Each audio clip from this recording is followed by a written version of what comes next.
That's not on. So, Don, we had made a bet earlier in the season that whoever finishes higher will be paid 50K by the person who doesn't. How are you liking your chances so far? Oh, I think my chances are very looking very good. Yeah. I mean, I don't know. Did that bet not start at the beginning of last season? No, we had a different bet last season, but you forgot. So we did a new bet this season. And the bet that we had was different. Down the Sorry? No, first on your right, on your left. You know what I said?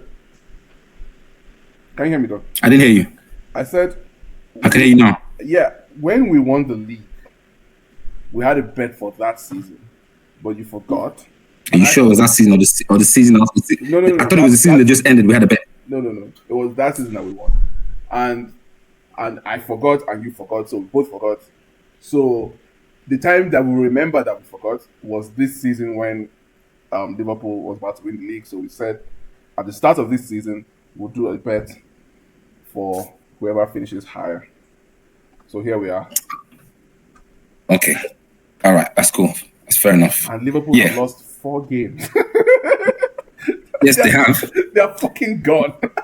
Liverpool's lost 4 games. I think they've already lost their title. It's not looking good for Liverpool. I don't want to say it's done and dusted. Bruh. I'm trying to be pragmatic to a certain degree, because the thing is this, you can't say the title's won already. Don't get me wrong, the way Arsenal's looking, it's gonna take a lot to knock them off that. That's how I feel. Yeah. And I'm saying this because normally I'll be very skeptical, because we have all the problems we've had the past 2 seasons. I feel as though we've eradicated those problems now. Let me explain. The squad that Arteta's finally built now, I can stand anywhere and say that's probably the best squad in the world, one of the best football squads in the world right now. Definitely one of the best in Europe, obviously. Okay. He's managed to get damn near 2 players are just as good as each other for every position. Right. Not necessarily for every position, but where on top of the fact he has a few players who can play a bunch of different positions anyway. So there's always quality cover, is what I'm saying. Okay, this is one of the things you guys had a couple seasons ago, where no one could touch you. You know, there was a squad where there was a seamless transition whenever anyone came on. Yeah. Yeah, do you know what I mean? There was no break off or cut off point. It was just plug and play, basically. It didn't matter who you're changing. Maybe except for Haaland, I'd say, right? Yeah. Yeah.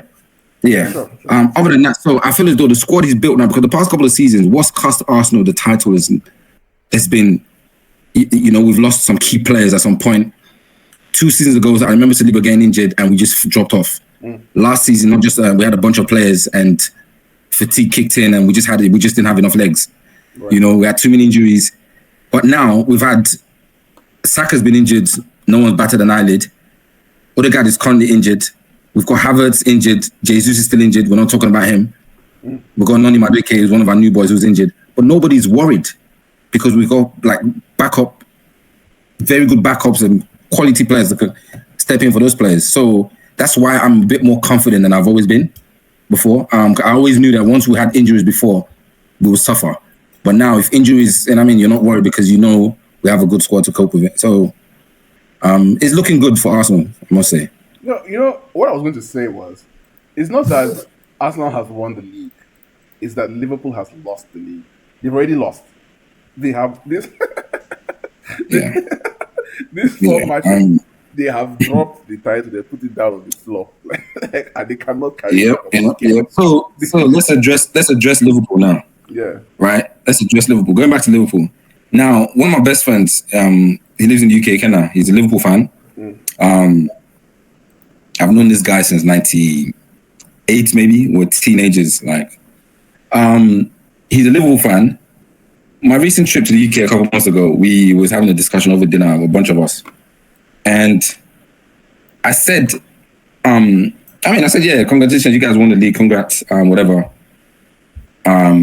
However, this is a season where we judge Ancelotti. He said, what do you mean? I said, he inherited a very good team. Yeah. He said, there we go again, you guys are hating. I said, no. He said, he said to me, "Oh, you're saying he's not a good manager." I said, "I don't know if he's a good manager," and I was serious about it.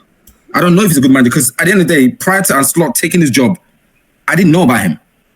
Facts. Okay, well, not quite true. We didn't know about him, bro. Like, but when I say I didn't know about him, he hadn't won nothing major. We don't know, but he's not a top manager. We don't class him as a top manager. Do you agree with me, right? Yeah, facts. We could say exactly. So, and the other day, curiosity, I just went and looked up Ancelotti's career, like what he'd done in the past, because I just kept thinking, what's this guy really done before he joined Liverpool? We know he managed Feyenoord, but I kind of wanted to know a bit more about his achievements. And he hasn't won nothing apart from he won the title with Feyenoord, I believe. I think it was he won a title 2014 maybe or something like that. I can't remember correctly. 2023. I'm sorry. 2023. What else has he done other than that? The cup and run out. He probably won. He won a cup with them in the league there in Holland. Yeah. So really, for you to sit there and say to me, "Oh, you're telling me he's not a good manager?" No, I don't know if he's a good manager or not. But we're about to find out, and we're already seeing. Well, I mean, you walked into a job where you had a ready-made squad already. He didn't have to change anything, But as soon as one or two players left, then you thought you could just go and spend 121 million or whatever they spend on Isak and spend another 115 on Wirtz. You could have bought 5 players with that money. But the biggest homosexual of them all is Klopp, who comes out and says, "Oh, I didn't know we could spend that much money. Oh, I didn't know that Liverpool we could spend money like that." I'm like, nigga, you are the one who broke the British record for a defender. You spent over 90 million on Darwin Nunez. You spent over 70 million on Naby Keita. Like, so what are we talking about here? We're just talking about another $20 million pounds or euros on top of that. So you've spent that much nearly already anyway. So what are you talking about? He's pretending to be Arsene Wenger. I'm like, bruh, you spent money too, and you didn't get that much for what you spent. Like, it wasn't that much. Maybe 5 trophies at best. Like, and you didn't lift a lot of community shields, bro. So, like, for the number of cups, for now, FA Cups and League Cups and Premier Leagues that you won, I don't think you lifted that many community shields. Maybe 1. So, coming out to say, "Oh, this guy, Liverpool, I didn't know that we could spend money now. If I had known, maybe," like, bro, calm down, bro. Like, be quiet. You spend money. Yeah. Be quiet. It's it's show and prove season for Ancelotti now. We need to see. You need to, as they say in Nigeria, show your walkings, right? Is that what they say, right? Yeah. So he's about to show us how good the manager is. Because I'm not saying he's bought shit players. I'm not too sure about Kekes. I'm not saying those players are not good players. But this is the Premier League. It's a different ball game. I think they were stupid to still buy Isak after they signed Ekitike. They didn't need him. I think that was very. They didn't need him. I think that was it was very stupid. It's just because you don't want anybody else to get him. You're too scared of anyone else getting him. That's why you got him. Ekitike hit the ground running. Well, he was scoring goals for you already. Yeah. He even messed up the other day where he, instead of leaving Ekitike on, because Ekitike is scoring goals. He just stops scoring goals for you guys. Yeah. And you dropped him and you played Isak. Yes, because Isak is the person. He's the superstar, no? Yeah, it's supposed to be the big striker, the top striker. Somali superstar. Forgetting that guy never had a preseason because he was acting like a sport brat. Anyway, good luck to them. Yeah, no, good luck. They're fucked already, bro. Like, they're gone. They are out of the title race because you've already lost 4 games before your 10th match. How many teams have lost 4 games and won the Prem? Not many. So the league now is between City, Arsenal, and I don't know, somebody. It's between City and Arsenal right now. Anyway, because all these pretenders here, I don't know why Bournemouth is second. Oh no! Come on. We all know this happens. This happens all the time. Yeah. Come January, the film will start to take shape again. So we all know. Start taking proper shape. Yeah. We all know a lot of people here punching above their weight. We know that. So yeah. So me, for my own part, I am shocked and disappointed in City. My main reason for my shock and disappointment in City is, 1, we kept Bernardo Silva. Well, not to cut you off quickly. Yeah. I haven't talked about Arsenal properly though, but yeah, we'll come back to it. But yeah, just carry on. All right. We just brushed through it. I thought we were just flowing around, but yeah. Yeah, we kept. I wanted to mention some individual. But yeah, go on, please. I'm listening. We kept Bernardo Silva, and my question is why? Why would you keep Bernardo Silva, who has been on record for the past 3, maybe 4 seasons, that he wants to leave? Yeah. What is so? I know Bernardo Silva is a good player. I understand that, but I don't like him though. Yeah, me too. Yeah, it's got some antics. Yeah, but yeah, go on. Hold on, I'm coming. Hello. Okay, so yes, I don't like him. He's a little bit big-headed. Yeah. Right. Very. So you got rid of Julian Alvarez. I'm so sorry. Let me take it. Hello? I'm alright. I've not been able to check. I'll check it all this night and I'll give you feedback. Yeah. That's it.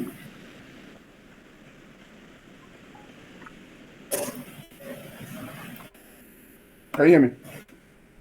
Tomorrow.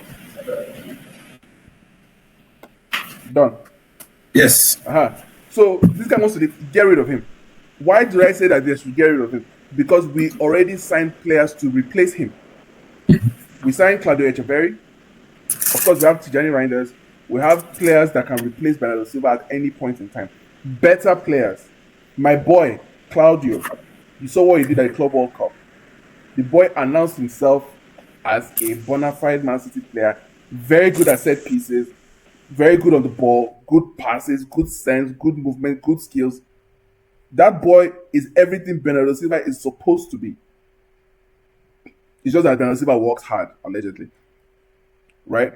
And then I didn't even know when this guy sent out Echeverri on loan. I was shocked. I was like, how come Echeverri hasn't played? He has gone out on loan to freaking Bayer Leverkusen. So we brought in Julian Alvarez. We brought in Claudio Echeverri. 2 very good Argentinian players that we know have a duty to the club, like to fulfill that history, to fulfill that pattern of Argentine players who come in and do very, very well.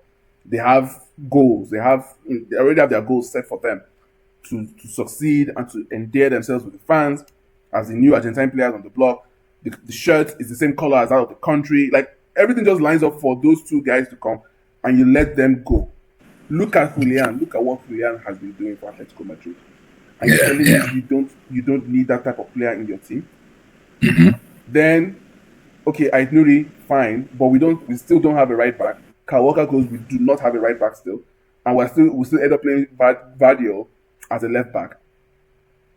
And then, okay, fine, up front, you carry only Erling Haaland. If Haaland is gone, is Mamouche the same type of player? No. But Julian, when Haaland was gone, Julian was there. He was able to do it for us. He played set pieces. He did everything. He worked hard for the team. And you let a player like that go.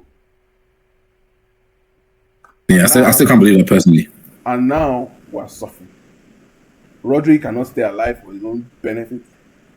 Nico, I don't know. Cherki injured. Kovacic. Can we rely on Kovacic? Sheki's injured. Yeah, Cherki has been injured. Sheki's been losing weight. Injured my ass. He was losing weight. Oh, okay. So we bought a chunky monkey. Oh, yeah, he was chunky. It's not chunky. He was fat. Let's call it what it is. You know, I mean, the French league is slow. Yeah, he's a bit skillful. French league is slow. He's got a great touch. I love him for his touch. But yeah, he was fat, man. He showed up to the Premier League fat. So this team is supposed to win every injured my ass. Season.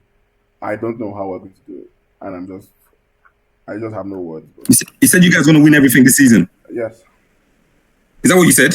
No, I said this team is supposed to win everything this season, and I just can't see how we're going to do it. Bro, are you joking? Did you really believe you guys would win everything this season with the players you signed? Yes. So when you brought in those new players, so let me get this straight. Yeah. When you brought in those new players, when you did your shopping for the summer, whatever, you brought in these new guys, the Omar Mamouche, the Echeverris, and these guys, you felt as though with those players, you guys would win everything. 1,000%. Wow, I admire your courage. Because, chill. Because it wasn't just in the summer. We signed these players from before. We sent, we sent Echeverri back on loan to River Plate in January. But remember, we had Victor Rice, defender. Kusanov came in, he stayed because we needed the cover. But then, like, just think about it. Like, just imagine us having the full team together. Pep was the one who was crying that, oh, I don't like a big squad. I don't like a big squad. And then he gets rid of Akanji and keeps Ake. He gets rid of Victor Rice and keeps who?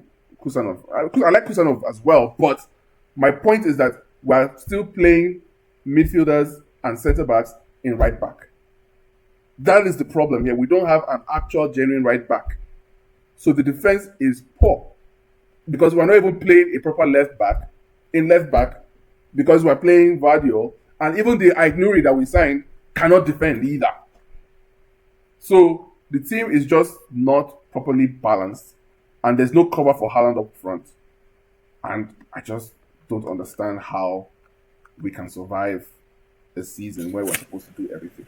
For me, this guy is the problem here. This guy right here, get rid of him. I'm tired of him. Let him fuck off.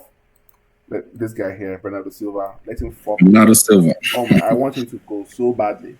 And I don't know why people love him so much. So that's all I have to say, because if we can't beat Aston Villa, I don't see how we can progress in the Champions League, quite honestly. Wow. I mean, I was just listening to you rambling, and so you felt as though, I mean, I'm surprised that you felt as though those team players you bought, you felt confident that they win you the league. Maybe I should bring out the lineup for you. Maybe okay. I'll show you the phone. Yeah. I'll show you me, and then straight away what I said was, I said, see, because I feel you guys left it too late to start thinking about the future with regards to your squad. Okay. And I feel as though you made some gambles. When I say gambles, the gambles what you've gambled on, because your statement now justifies this statement I'm about to make. What you just said, the fact you felt these players would just come in and hit the ground running. It's kind of. I remember that discussion. I remember. Right. So yeah. Okay. This is what. Okay. With that said, this is what I feel about when I felt you guys made too many changes already. You signed too many players at once.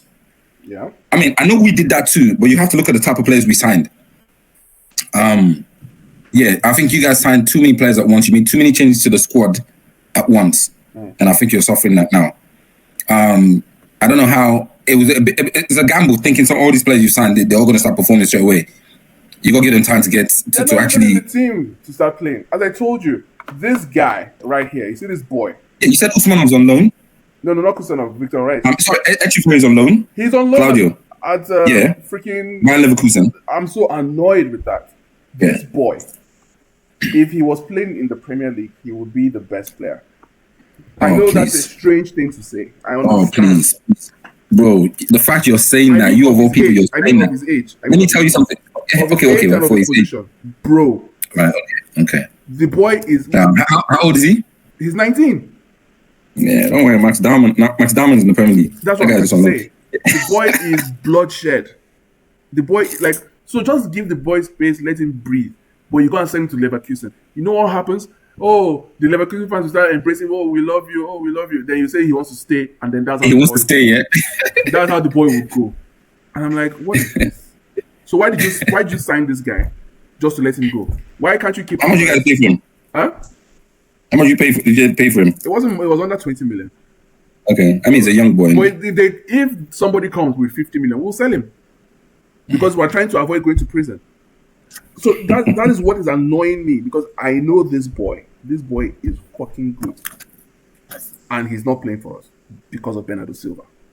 Because if but it's not actually it's not exactly lighting up the Bundesliga anyway. So what are we talking about? If he was that good. I know what you're saying, but I'm saying let him come here. Let him come and play with us here, where we need him, where he will start every match, right? Where we can guarantee him games. Let him start every match, because trust me, the boy is very inventive. You know, we've been crying, oh, we don't have 10s, we don't have playmakers, we don't have those kind of players that can take people on from the middle of the pitch and, slot somebody a pass or take a screen or something like this. That is what this boy is. Just think of. So he's that guy, yeah? He's that fucking guy. That person that we've been crying about. So it's either Pep doesn't like those types of players, in which case, why did you sign him? Or I was going to say he signed him, didn't he? Yeah, exactly. The truth really is that people don't truly 100% know how players are signed. I think even the most diehard football fan cannot tell us with 100% certainty how a football player is signed. Because it is strange for us to have signed this guy and then to send him out on loan. Right? Pep comes out and says, oh yeah, I don't want a small squad. After signing 4 players and 2 extra in the summer, 6 players in 6 months. And then you say, oh, well, I don't want a big squad. Then you start sending players out on loan. It's not congruent with Pep saying, I need 4 players or I need 6 players. So I don't think anybody actually truly knows how football players are signed, quite honestly. Because it's strange sometimes. Because a manager doesn't have the time to go and scout somebody to see if truly this is how the person is going to play. But it always shocks me when something like this happens. Because that Victor Rice, I think he played maybe like 2 or 3 cup games. But you can't say. I mean, saying that there's no manager. I don't believe any manager, a player gets signed without any manager's knowledge or input. You have to ask Jose Mourinho that thing because what? Yeah, because he was crying about Pogba. He cried about everything. Mourinho cried about everything. I'm not a Mourinho fan. I think you probably should know that by now anyway. I'm not a Mourinho fan. I just mean just as a manager, like he cried about everything. There are managers who talk about like, oh, I didn't want this player. Mourinho was smart. It was more smart. More smart. He was in the context in which I'm trying to. He was more smart than he was a good manager. Right. Do you know what I'm saying to you? Yeah, I know. He wasn't tactically. He's not someone you could say he's a tactical genius. He's none of that. He was more smart than he was a good manager. He knew exactly how to get the best out of players. Clearly, he knew exactly how to boost their egos. Then he knew the mind game so well. Do you know what I'm saying? I don't think he was. Mourinho never evolved as a manager. I mean, Ancelotti's older than Mourinho. There's a couple managers still doing their thing that's older than Mourinho. Mourinho never evolved as a manager. He just had his ways and wasn't going to change. That's why he's been sacked so many times. Do you know what I mean? And that's why he had his nice little spell. Well done to him. But I don't think he didn't evolve as a manager. And nice little spell is not winning the treble with Porto, bro. Come on. You can't call it a nice little spell. Okay. When I say, again, he had great job at Porto. Like I said, I rated him when he was at Porto. But as soon as he came to the Premier League and had all this money to spend, do you know what I'm saying? I didn't think I stopped liking him. Because I liked him when he came to Old Trafford and tormented and Sir Alex. Yeah. You're saying? Yeah. I said, I loved him when he was at Porto. And I thought he was a good manager then. But when he came to the Premier League and had too much money and just threw money at any player, I just felt as though, my respect for him diminished straight away. Because I liked when he used to bring his Porto team to Old Trafford and terrorize Sir Alex Ferguson. Do you know what I mean? So I liked all that. I was on the bench. So, but I felt he didn't evolve as a manager, and the game left him behind personally. But yeah, let's talk a little bit more about Arsenal because let's run Arsenal. What's Arsenal? Yeah. So I don't think we have one right now. We do. PGMOL, whatever they call them. What is one of Arsenal? Yes, come on, man. It's obvious, and I'm not even gonna. You guys are not getting enough corners or what? We don't even care. We don't care. If we get the one corner, we score the one corner. We keep it pushing. At least we're not coming. Arteta's not coming out to cry like Ancelotti is crying, saying, "Oh, that guy is a homo, man. What? Are you crazy? Like he's such a baby. Oh, you're telling teams how they should come and play against you so you could get at them. You know what I mean? Basically, is what you're saying. Oh, and they're not parking the bus in front of us as well. They're parking the bus in front of City as well. So find a way to break them down. Do you know what I mean? If you're such a good manager, find a way to break them down. Don't best strikers in the world. You have Isak, guys. Isak is better. Yes, of course, exactly. Who you people? You lot keep trying to tell me he's world class. Then let him do his world class stuff, and you guys could break the low blocks. Do you know what I mean? Don't try and tell me. And all these corner FC or whatever. I don't care. I couldn't care less. Do you know what I mean? I could not care less. There's so many. How they say there's thousand ways to skin a cat or whatever. Stoke City FC, bro. Like I couldn't care less. As if we still don't create chances and we still don't. Do you know what I mean? It's what's presented in front of you. You have to find a way to get around it. That's just as simple as that. How do you get the corners in the first place? Thank you. Thank you. And thank you. And how come? If you was playing in your own half, you wouldn't get corners. Yeah. How come? Like when Stoke City used to bully Arsenal with set pieces. Yeah.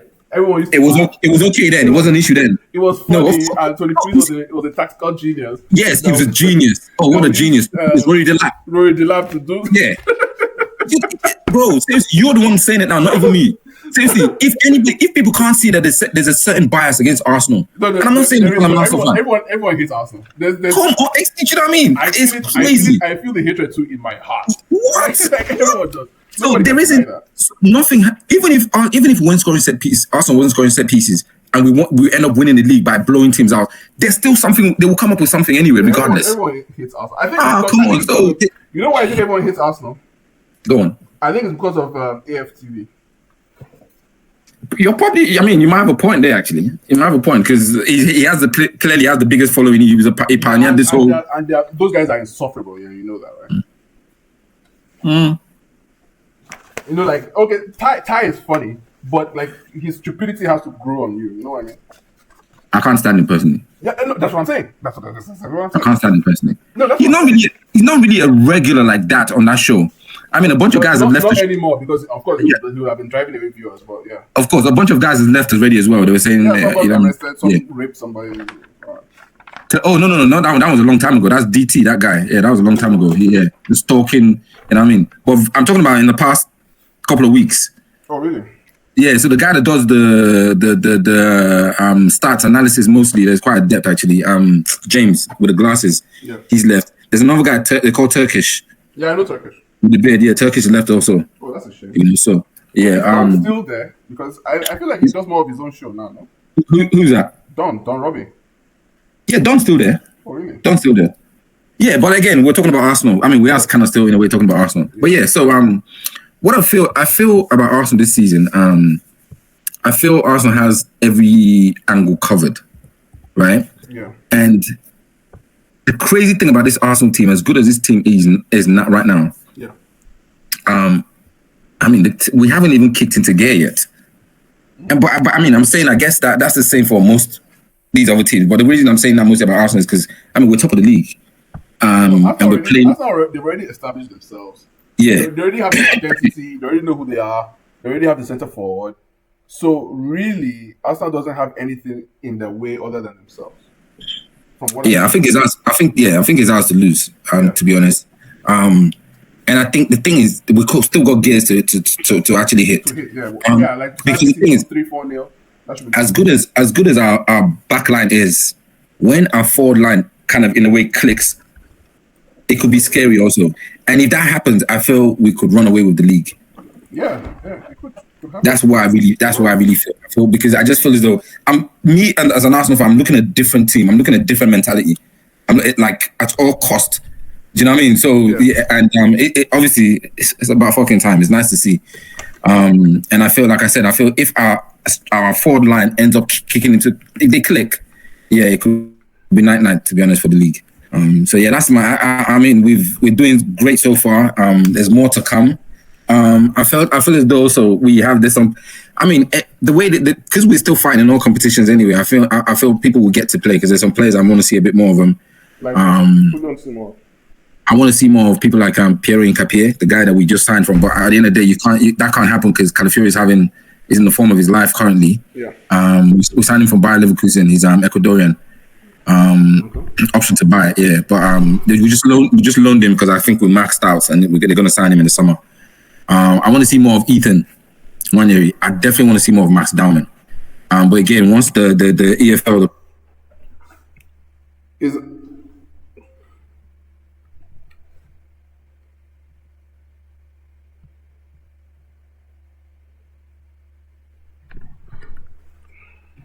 I want to see more of Ethan because I can see he's getting frustrated too. Obviously, nobody's going to want to go on loan. This is the wrong time for you to want to go on loan. Any other season, you might want to go on loan, but everybody wants to be involved in this title run. I don't even get it, bro. Like, is it really true?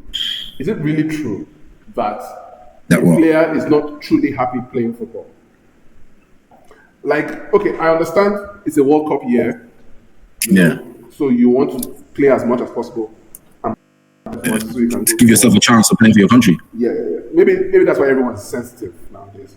Like, of course. Yeah, but I think that like on a regular basis, right? I don't think it's that bad not playing. if you're in the first team, right? No, bro. Just like you said, it's a World Cup year. It's a World Cup seasons. That's the main reason. That's what it is. It's a World Cup season. What I'm trying to say that if it weren't a World Cup season, would he be as sensitive that he's not playing? Who? Ethan? Yeah, Lewis, Kelly, Miles, whatever. Or I mean, okay, for example, Miles Lewis Kelly, he's not, the reason I mentioned Ethan was, it was one of the things he was hammering on about, well, I mean, not him, because he doesn't negotiate for himself, his team anyway. They wanted more game time this season. Yeah. Okay, and that was promised to him as well. And obviously, I'm sure with the fact, knowing that he's come through the ranks with, his best friend is MLS, Miles Lewis Kelly. Yeah. And he's seen that one's broken into the England team. Yeah. I mean, it's good for him to be confident enough to feel as though if he gets a run of games, he believes in himself enough to feel that he will get a chance to get into the England team. Yeah. There's nothing wrong with that. You know what I mean? The thing about footballers is a lot of sports anyway. That I mean, even individual sport, any form of competitive sport that you're in. Yeah. You already have a crazy mentality for you to be able to make the cut to become a professional footballer, professional sportsman. That makes sense. Do you understand what I'm saying? Yeah. So I feel as though anyone that starts to question footballers' mentality, sometimes, I mean, mentality is not whether you have a strong enough mentality, it's whether your head's in the right place, I always say. Do you know what I mean? Because for you to become a competitive sports person at any level, do you know what I mean? Do you know how many people want to do what they're doing? Yeah. You know, so for you to, your mentality, you have a strong mentality. You was able to get up all the time and go to training and fight to make the team to get signed as a professional footballer. Your mentality can't be questioned already just for doing that. Yeah. And that goes for football, basketball, baseball, all these sports professional sports. Yeah. But the only thing now, because when you say that, if I say that, someone might say, okay, what about Sancho?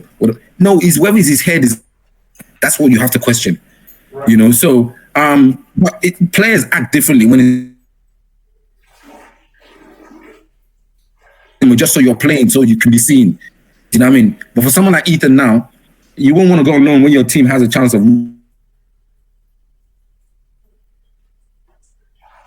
Well, I'm only 18.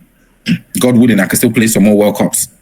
You know what I mean? But I'm going to stay here now. We're going to fight for this league. Do you get me? That's how I would look at it. And I'm sure that's how it be. Any other season, his team will be telling him, don't worry, January is just around the corner. We'll see if we can get your loan move. Do you get what I'm saying? So, right. So because I just see it as, you know, if you're a player in a team, you should be able to put your team ahead of your own personal goals. I will give you an example. This is a personal example, right? So I've been working on this paper for a very long time. I'm the only one working on it, right? And it's a difficult thing. Stressful, many sleepless late nights, right? I finish it today and somebody offers me to sign it, right? Signing it is significant because I'm the one who gets to go and present it, right? But immediately I was like, no, this guy is around. He's in the team. He's the one who's supposed to sign it. Right. Immediately, normally, like if I were like somebody who is going to the World Cup, I'll be like, yes, I will sign. As soon as I'm offered the opportunity, but I remembered and I understood that it's a team. We're working as a team. The team has an objective for the season. That This is what we're doing. This is our goal. My mind is always on the team. Mm-hmm.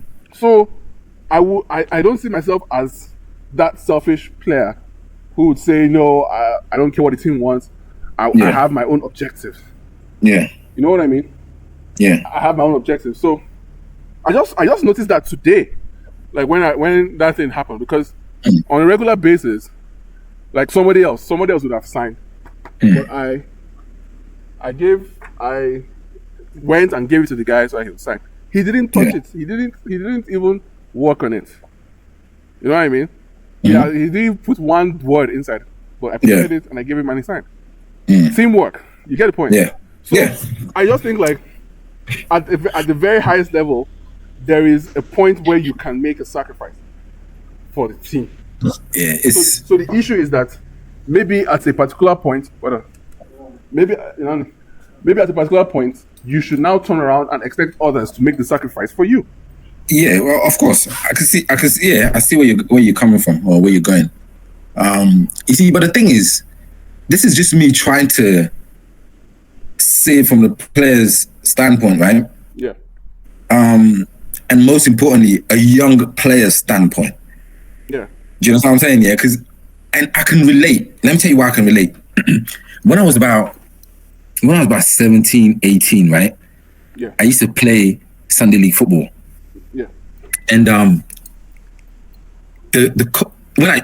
this is my first team. No, it wasn't my first team. I played against these guys, and at the end of the season, we had one charity match where they picked players from different teams, right? Yeah. Yeah, so they picked me and one of my other friend, Louis, from our team to come and represent the league for this charity match, right? But the coach of the team representing our league was the coach of the team that beat us to the title, right? Yeah. And so the fact that they won the title, they got promoted. At that time, it was just the team that won the league that always got promoted. So he asked me to come and play for his team. Right? Yeah.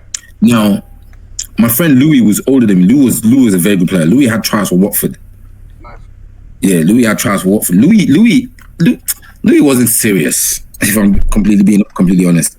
It was very good. As good as I was, I'm not ashamed to say Lou was a top. You know what I mean? Lou was, out of all our friends, Lou was the best. Yeah. Lou could play, and he was bigger. Lou was quite good. So they picked me and Louis from our team to represent the all-star team for the league, right? Okay. And the coach of that team was, anyway, long story short, he told us this on the sidebar and said, I want you to come and play for my team next season. He said what? He said, I want you to come and play for my team next season. Right. Yeah, so they and eventually I went to play for his team. Long story short now, there was a guy who was playing for that team already. His name was Paul. An older guy, taller guy, whatever. But I knew I was better than him. Right? I knew I was better than him. The guy had been in that, play for that club. That whole stuff, I knew for a fact. The only reason you're playing him ahead of me is because you're starting him ahead of me because he's been at the club. You're just trying to be loyal to him now. Yeah? Not the fact that he was better than me. I'm not necessarily saying that's... And mind you, at 18, experience-wise, obviously he was better than me. He had more experience. Yeah. But I don't think when it came to technicalities of the game, and I felt I was quicker, I was more skillful. You know what I mean? So I knew these things about myself. So Ethan, at 18, would have a certain amount of confidence in his game, and to a certain degree, you can't tell him nothing. Right. Do you understand what I'm saying? He's 18. So I kind of understand, because I can see his frustration. And there's Lamine Yamal, you know. I was just going there, and on the other side, you're hearing about people like Lamine Yamal, you're thinking, hang on a minute, we're the same age. Yeah. You get what I'm saying? Just like I was saying earlier about his best friend is MLS, Miles Lewis Kelly. Yeah. So if he's thinking if Miles can get into the England national team and has a chance of playing the World Cup, you know what I mean? Yeah. So why don't I have a chance? So that's how he'll be thinking of these things. But the only reason I know for a fact he won't even push for a loan, him and his team won't push for a loan, is he wants to win this title with the league. He wants to say, yeah, I was part of the league, the title winning team too. Yeah. England aside. He wants to say, well, at least if I'm here, we have a very good chance of winning the title, and I want to be a part of that. Right. You know, so that's the only reason. Another season, I know for a fact. So World Cup season does that to players, to footballers. You want to try and see if you can make that World Cup squad, especially if you've had a taste of it before. Maybe you've been in there before and you haven't for a long time. People will take a loan move to a team that's fighting for relegation just so they can say they can keep playing and they could be seen. And that's just what it is. And if you're in that position, you do the same. Yeah. That competitive spirit in you, whatever, you do the same. It makes the African players want to run back to their jungle countries. Yeah, okay, we're on that topic now already then. No. We don't have to. It's just a joke. Oh, okay. But what do you think about the Champions League, though? What do you think about the Champions League? With regards to who's winning it? Yeah. Or favorites? No. What I'm trying to say is that, like, you can't really say who's going to win.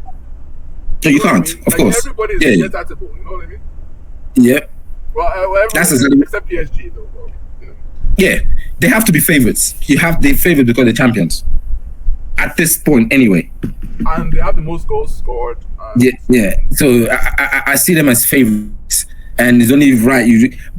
I still think they're weaker than the team they were last season. Why? Donnarumma. Oh, right. True. Donnarumma, simple. The amount of points and games he won them last season. Nah, they're weaker than they were, clearly, by losing him. But with that said, I still think somehow they're favourites. But I think I feel Arsenal's there as well. Yeah. I think we'll be there or thereabouts. And kind of, because you know what it takes to win that trophy. You've won it before, so that's always an advantage as far as I'm concerned. Having the know-how. Who's won it before? I'm talking about you guys. Okay, yeah. I think Bayern. We didn't win it in this format though. This format is crazy. Yeah, this format's crazy, but it doesn't matter. You've won the title before. It's still, do you know what I mean? I don't think that makes that much of a difference. Yeah, it's a different format, whatever. But yeah, because it's 8 you games. guys, You guys to keep. And then the qualifiers, and Yeah. Then the group stage really starts. Knockout group stage really starts after this. It's weird how it is, but it's still taking some getting used to anyway. Bayern's looking good also. Yeah, Bayern is deadly guys. Yeah, Bayern's looking very good. Yeah, I think so. Those 4 teams, I feel. I mean, Liverpool's playing well in the Champions League. Yeah. Although, like I keep telling my Liverpool friends, Salah's lost his powers. Bro, I was going to say though, he's just like every other African who signs a new contract, bro. Yeah. That is what they do. It reminds me of Aubameyang. Adebayo most recently. I remember when Adebayo did that stuff too. He did it to Spurs, he did it to Arsenal, he did it to us. Yeah, as soon as Salah signed his big contract now. That's all. Good goal over the weekend though, don't get me wrong. But as soon as he signed his contract, bro, fuck that. He's not looking the same player at all. He's looking for a new wife to marry. What the fuck are you talking about? He's not looking the same player at all. 400K. Yeah. He's already tired now. Yeah. So and he he wanted that for 3 years. I'm like, this guy. Bro. He wanted a 3-year contract, didn't he? They're going to pay him to leave. I swear. I said that to my guy. I said you guys are gonna end up paying this guy to leave. Send it to Saudi Arabia. Pay him. Yeah. After this World Cup, gone. He's not the same player, is he? No. And Van Dijk. The guy is set up Liverpool. Because you think about it, right? Why did Liverpool delay so much in signing contract? Because they knew that this would happen. Yeah. And they went and gave him 400K on top of it. Yeah, 400 grand a week. Oh, they live to regret this one. Yeah, but I mean, I'm loving it though. Oh, I love it. I love the meltdown. I love the fact that please. And let me tell you something. Yeah, I'm about to drop a bombshell. Yeah, Van Dijk is not what you guys think he is. I said that from the beginning. Yeah, let me tell you something. Yeah, you know what's helped Van Dijk so much over these years? What? Van Dijk has pace. Okay. He's very quick for a defender. Van Dijk cannot tackle. Van Dijk, yes, of course, he has a presence about him. Van Dijk cannot tackle. And bro, if I'm telling you this, go and do your research on this here. Van Dijk is not a good tackler. Every time Van Dijk has to tackle, he's very rash with his tackling, and his timing is always very off. But because he's quick, he can always get in front of defenders, in front of attackers. Yeah. Do you know what I mean? Like, or he has a quick reaction time and everything. Van Dijk is not a good tackler, and he's never been a good tackler. I've always said this, and people are like, oh, don't you just hate. I'm not saying it. That doesn't say he's not a good player. Yeah. But the most important attribute you must have as a defender, but because his pace has helped him over the years, is now so very obvious. And you know what's triggered this now of recent, right? Yeah. 2 days ago, I saw a video some guy posted. Oh my God, I can find it. He said, and I can't remember what he titled it as, but he just exposed the fact that Van Dijk isn't a good tackler. Yeah. And that video was, and I was like, oh my God, this is what I've always said about Van Dijk. Van Dijk's pace has helped him out over the years, has covered had made people not notice he's not a good tackler. He's not a good tackler. He's very rash when he tackles. I'm going to find that video and send that link to you. You need to see it. I was like, wow. Crazy. I'm telling you. And now that the fact he's getting older and he's slowing down a bit, man, it's going to be very obvious now. Just watch. Yeah, but they'll say it's old age. They just classed as old age. It happened quite a few times last season where he got caught out. And they've seen him all this season. But yeah, you know, again, Liverpool's another team that, but then again, they will tell you, oh, they invested. Right. They invested. I mean, they did spend money. Don, hold on. Let me take this call. All right. Hello, sir. Good evening, sir. Office. Sir? The office has not office. No, sir. Which one are you using? I'm not using any assistance. I personally am using Up Pavilion, but the office uses Nigerian Weekly online.